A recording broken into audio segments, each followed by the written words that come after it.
하나님 말씀은 빌립보서 4장 10절부터 13절까지.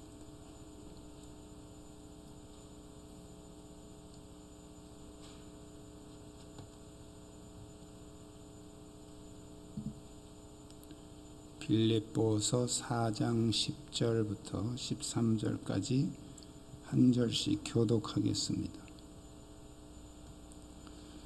내가 주 안에서 크게 기뻐함은 너희가 나를 생각하던 것이 이제 다시 싹이 남이니 너희가 또한 이를 위하여 생각은 하였으나 기회가 없었느니라. 내가 궁핍함으로 말하는 것이 아니니라. 어떠한 형편이든지 나는 자족하기를 배웠노니 나는 비천에 처할 줄도 알고 풍부에 처할 줄도 알아. 모든 일 곧 배부름과 배고픔과 풍부와 궁핍에도 처할 줄 아는 일체의 비결을 배웠노라. 내게 능력 주시는 자 안에서 내가 모든 것을 할 수 있느니라. 아멘. 아멘.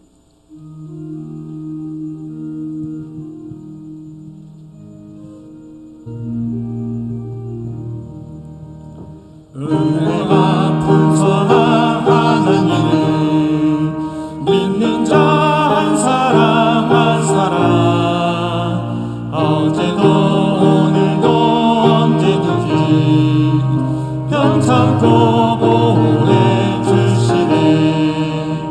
주여 성령의 은사들이 오늘도 내려 주소서.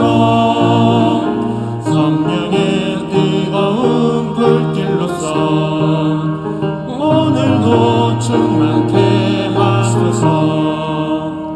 성령과 죄악에 물든 마음 성령의 불길로 태우사 정결케 하소서. 태우소서. 깨끗게 하여 주옵소서.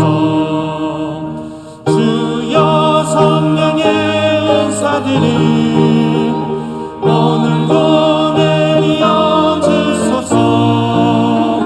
성령의 뜨거운 불길로서 오늘도 충만케 하소서. 희생의 제물로 돌아가신 어린 양 우리 주 예수여, 구속의 은혜를 내리시사 오늘도 구원해 주소서. 주여 성령의 은사들이 오늘도 내려 주소서. 성령의 뜨거운 불길로서 오늘도 충만케 하소서.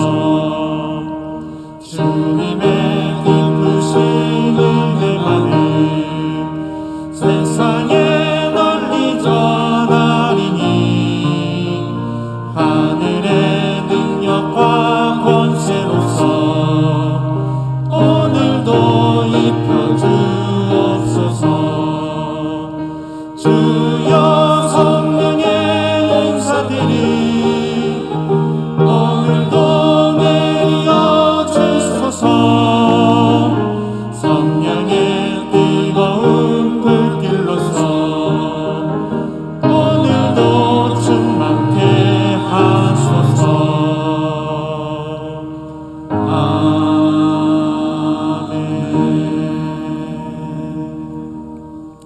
할렐루야. 주위에 있는 분들과 서로 인사 나누시기 바랍니다.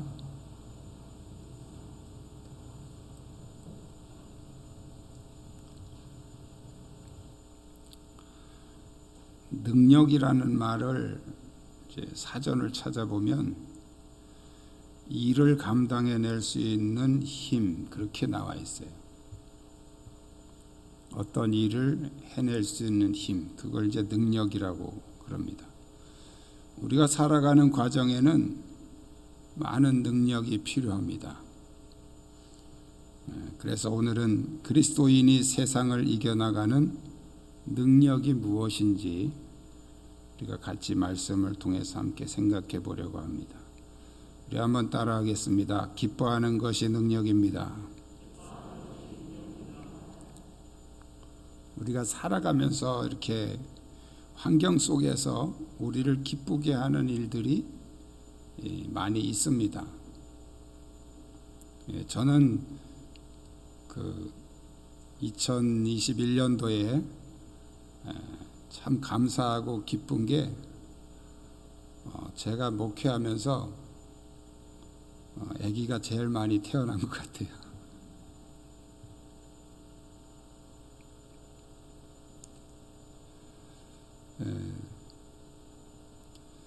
가정에서도 이렇게 자녀들을 통해서 또 이렇게 기쁜 일들이 있죠.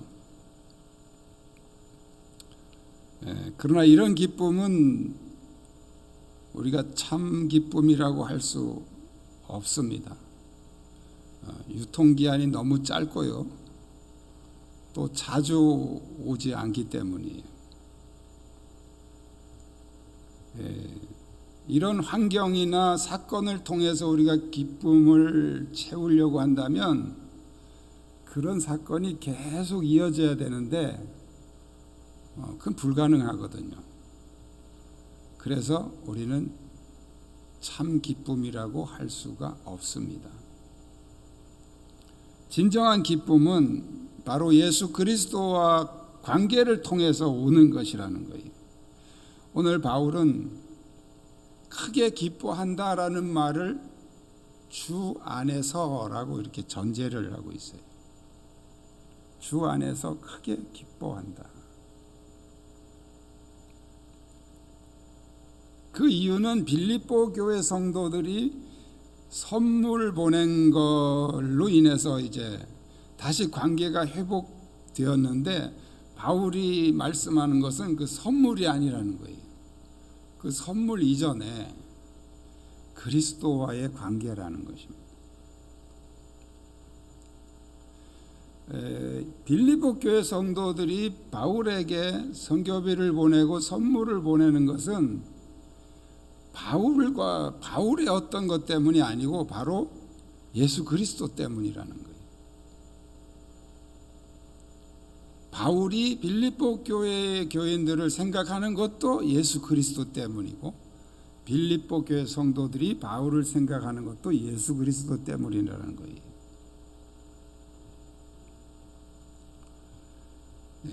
그러면서 그동안 빌립보 교인들이 자주 바울에게 후원하지 못한 것은 기회가 없었기 때문에, 기회가 없어서 그런 것이다. 우리가 어떤 환경이나 사건 또는 일 그런 것들로 인해서 우리의 어떤 기쁨과 만족을 채우려고 하면 항상 우리는 어떤 변동이 있습니다.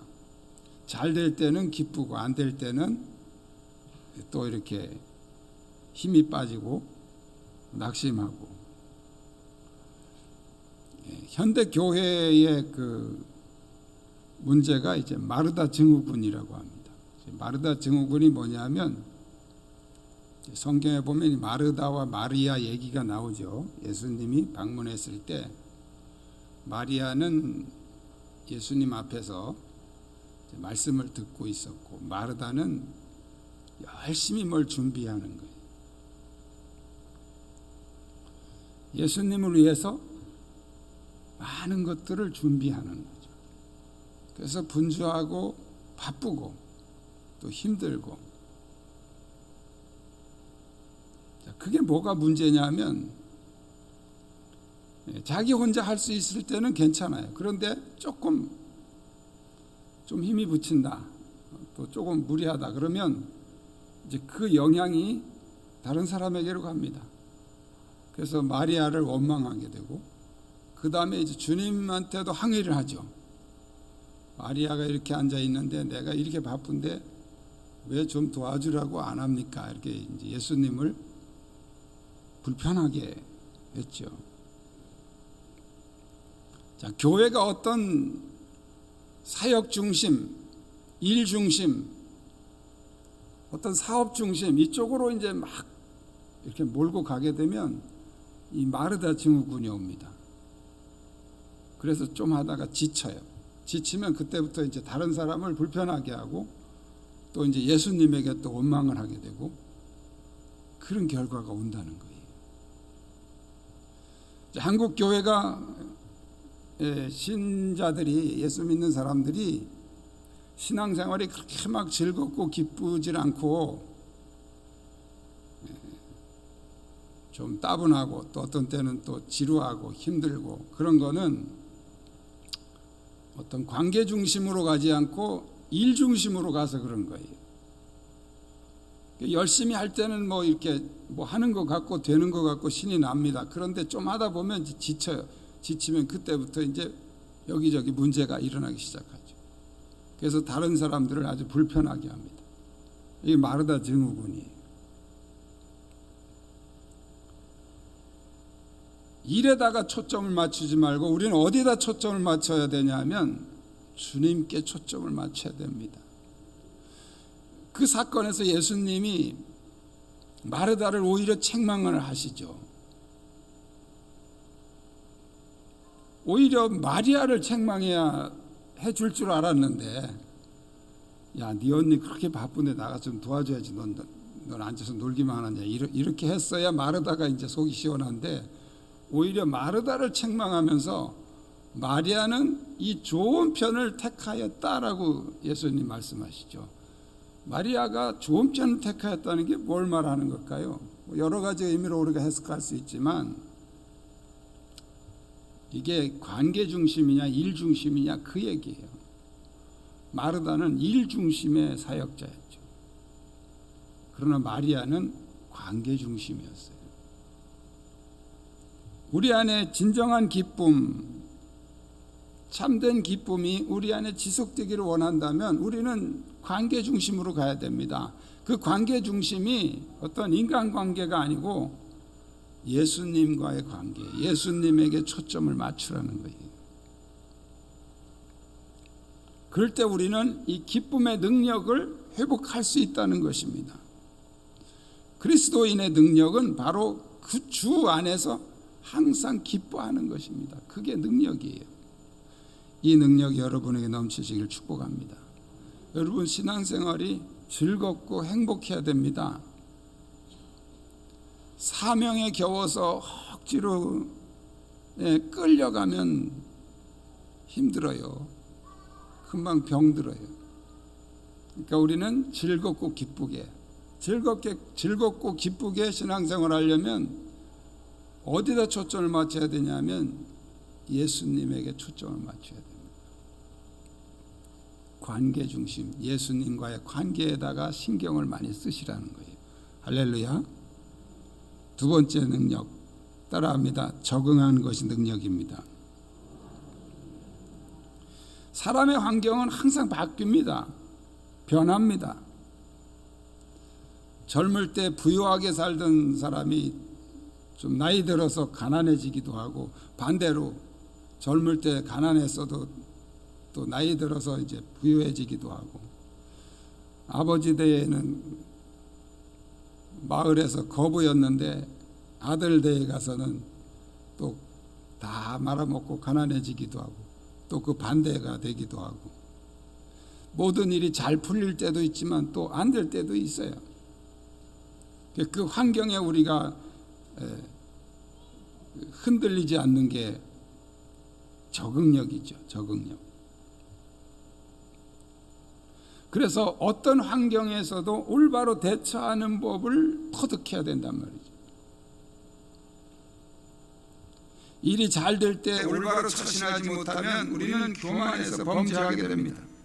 또 일이 안 될 때 올바로 처신하지 못하면 낙심하고 믿음을 잃게 돼요. 그래서 우리는 부유할 때도 교만하지 않고, 잘 될 때도 교만하지 않고, 또 안 될 때, 가난할 때도 좌절하지 않는 이 적응력을 배워야 된다는 거예요.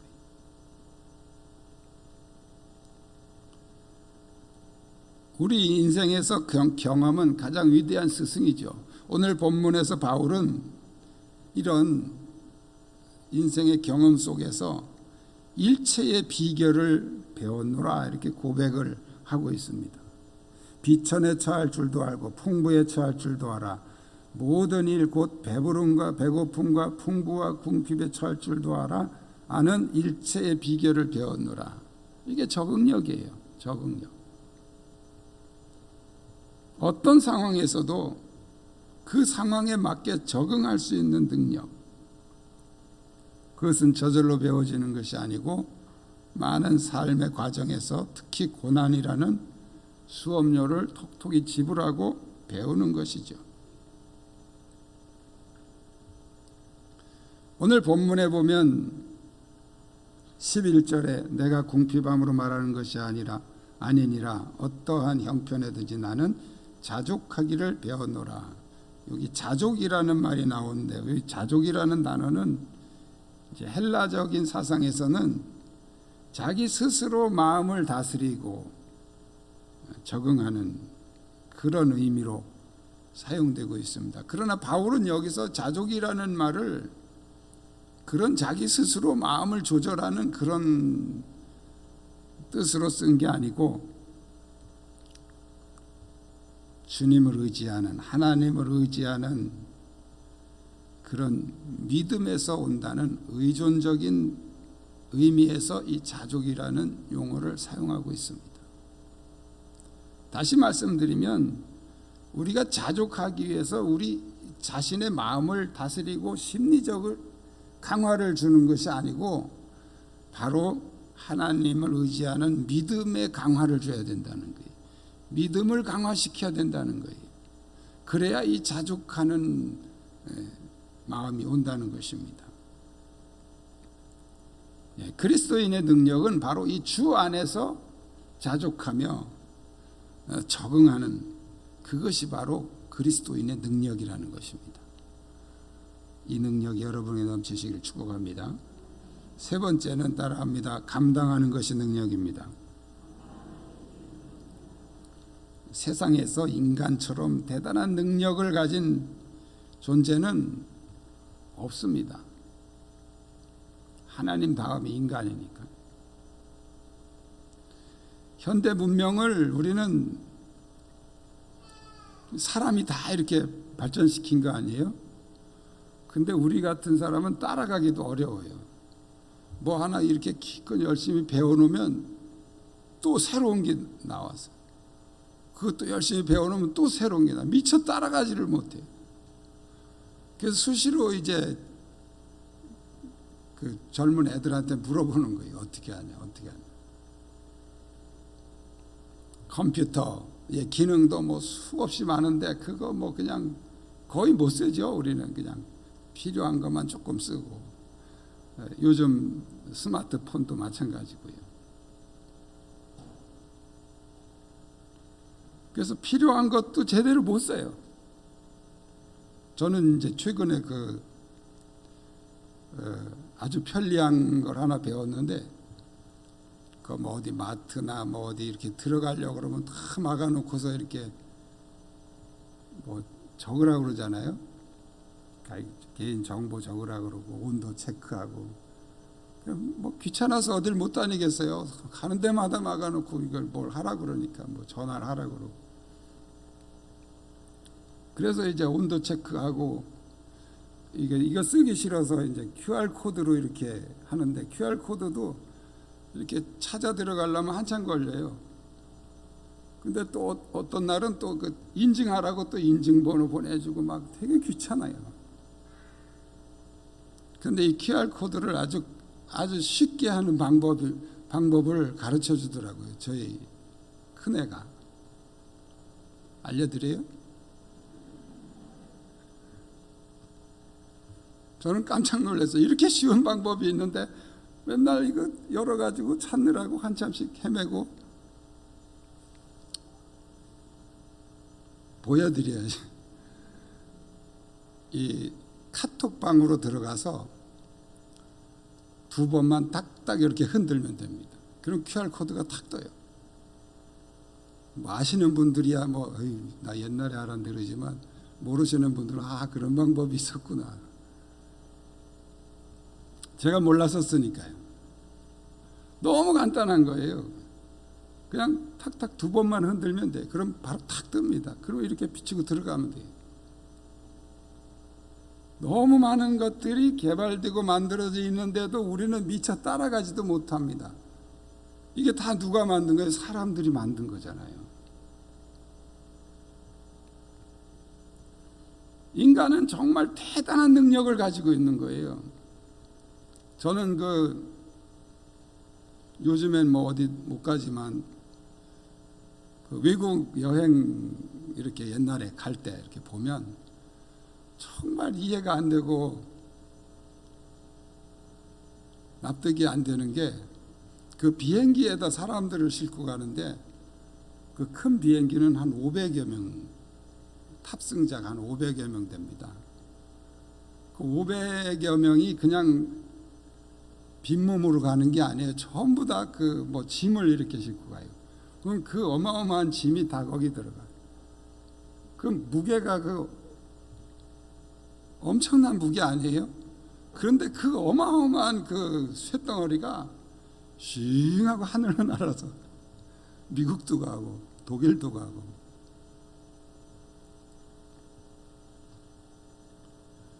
독일을 가는데 12시간을 공중에 떠 있습니다. 12시간을. 그 12시간 동안 연료며 이게 어마어마한 거 아니에요? 이해가 잘 안 돼요. 뭐 타기는 타지만. 근데 그거 사람이 만든 거라고요.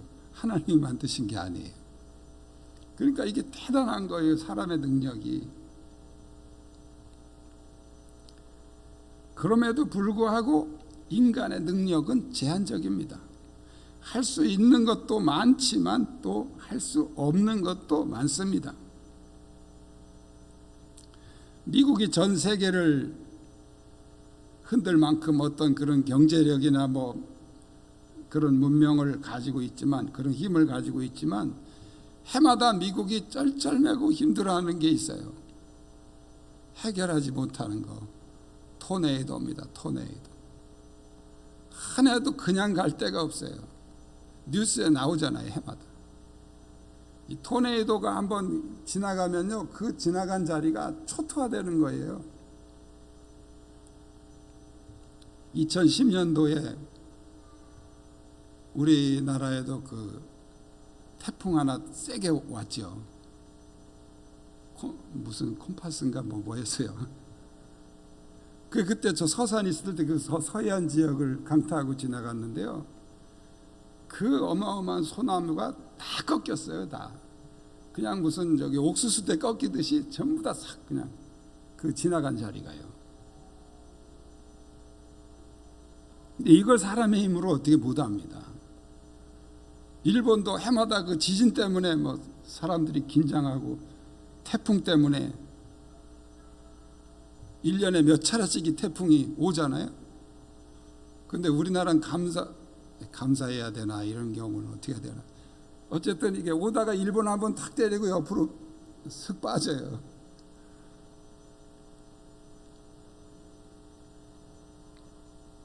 사람의 힘으로 못하는 거죠. 일본도 그 경제력이나 세계적으로 유명하지 않습니까? 그런데도 못하는 거예요. 우리의 힘으로 바꿀 수 있는 것도 많지만 바꿀 수 없는 것도 많습니다. 오늘 본문 13절은 우리 낙심한 그리스도인에게 힘과 용기를 주는 말씀이죠. 우리 한번 같이 다시 한번 읽겠습니다. 13절 시작. 내게 능력 주시는 자 안에서 내가 모든 것을 할 수 있느니라. 아멘.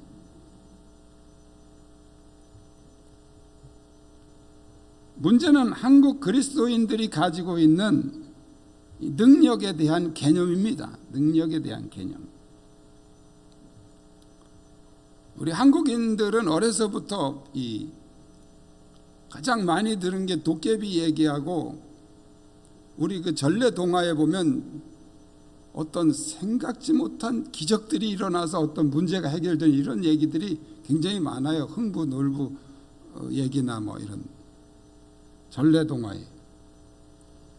그래서 도깨비 방망이로 뚝딱하면 나오고 벼락 부자가 되고 이런 얘기들이 많죠.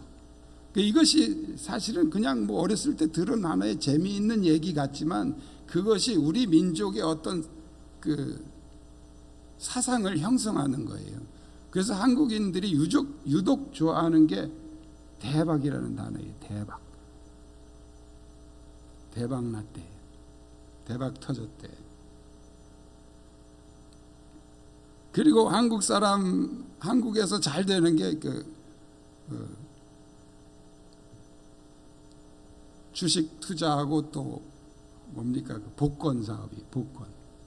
사람들이 대박을 좋아해서 복권을 잘 사는 거예요. 한번 대박 터지면 그냥 인생은 한 방이다. 뭐 이런 소리 좋아하잖아요. 그래서 이 대박 난다는 말에 사기도 잘 당해요.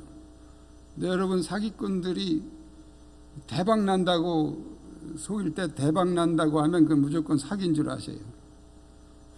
어떤 것도 대박은 없어요. 그 사기꾼들이 쓰는 말이에요. 대박. 사람들이 대박을 너무 좋아하니까요. 근데 이것이 이제 기독교인들의 이 바탕에도 그런 사상이 있어서 우리는 예수를 믿어도 대박을 좋아한다고요. 기도를 해도 대박 터지는 기도만 한단 말이에요. 안 그래요?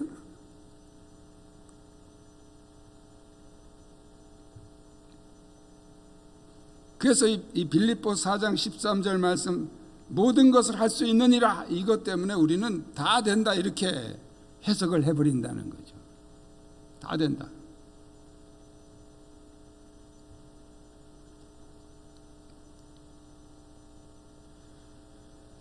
바울이 말씀한 이 구절을 말씀할 때 바울이 능력이라는 말을 사용한 것은 그렇게 다 대박난다는 식의 그런 개념이 아니에요. 나에게 당면한 문제들을 잘 감당해 나가는 믿음의 힘, 그걸 바울이 말한 능력이에요. 그래서 뭐라고 말씀합니까? 배고픔과 풍부와 궁핍, 배부름과 배고픔, 풍부와 궁핍, 이 두 가지를 다 내가 감당해 나가는 능력. 그게 배고플 때 뭐 기도하면 뭐 그냥 떡이 생기고, 가난할 때 막 기도하면 막 돈이 쏟아지고 이런 얘기가 아니잖아요. 힘든 거는 힘든 대로, 어려운 건 어려운 대로, 또 잘 되는 건 잘 되는 대로 자신을 잘 처신해 나갈 수 있는, 그걸 이제 바울은 능력이라고 말씀한 거예요. 풍부할 때도 교만하지 아니하고 자신을 잘 처신할 수 있는 그 믿음, 또 내가 궁핍할 때에도 또 비천한 가운데서도 낙심하지 않고 자기 믿음을 잘 지켜나가는 그런 능력, 그것을 능력이라고 표현하고 있는 것입니다.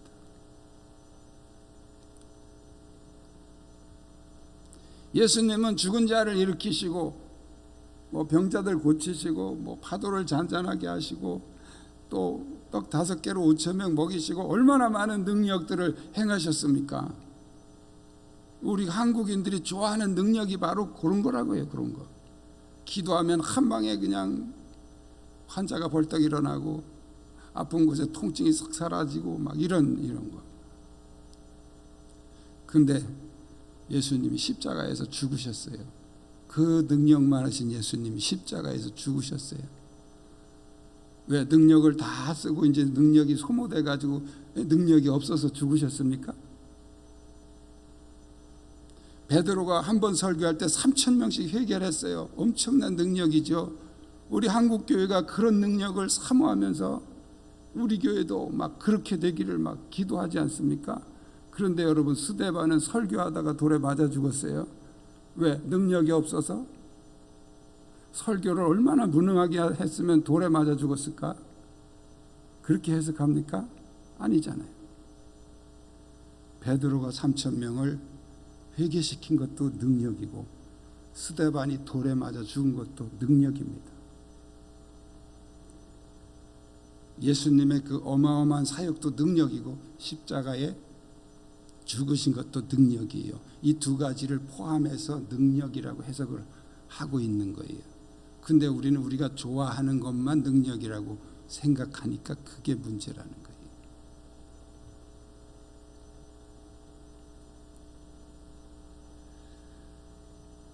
내가 모든 것을, 내게 능력 주시는 자 안에서 내가 모든 것을 할 수 있느니라. 여기 모든 것에는 배고픔도 포함되어 있고 배부름도 포함되어 있고 십자가도 포함되어 있고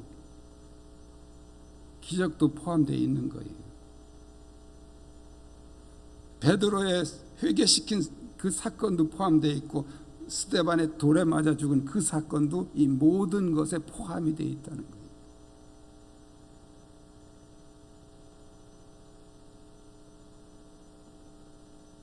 어떤 상황이 오더라도 어떤 사건을 만나더라도 그것을 감당해서 믿음을 지켜낼 수 있는 그것이 바로 능력이라는 거예요. 그게 능력이라는 거예요. 이 능력이 여러분에게 넘치시길 축복합니다.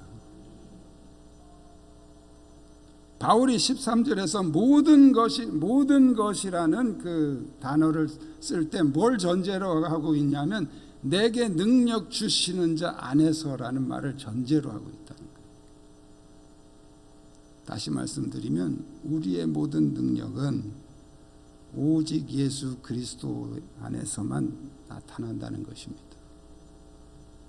그리스도 안에서 기뻐하고 그리스도 안에서 적응하고 그리스도 안에서 감당하는 능력,